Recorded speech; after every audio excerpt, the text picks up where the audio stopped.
Hello everyone. So in this lecture I will show you how to download Domo Workbench and then how to connect data using Domo Workbench. So simple, we have option to download from Workbench. When we click on this, the download will start. So after download the Workbench, we have to install. So I have already installed the Domo in system. So it's a very simple process. Just click on install, and then while installing we'll have like we will get choice like what are the things we need in Domo Workbench, like what kind of database we are going to connect using Domo Workbench. So we just need to select that database. After when the Domo Workbench got installed, we will be able to see this. And now after installing the Domo Workbench, we have to connect with Domo Cloud. So how to connect this? So first that we have to create account. So in this we have to give our company domain name. Let's see what is the company domain name for me. It is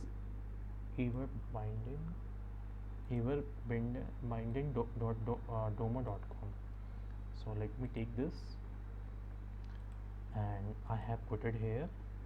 Now I have to authorize this.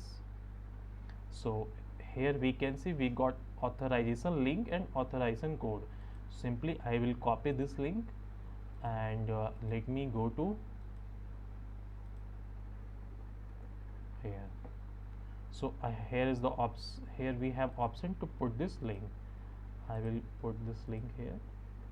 Now let me submit this.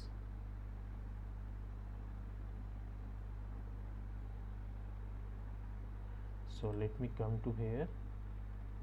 So it's already authorized. Now just save this. Now yeah, so I have already created one connector. Now using this connector I can send data to Domo Cloud.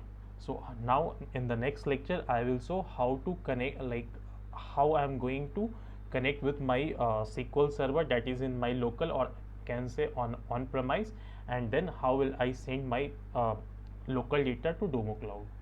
Thank you.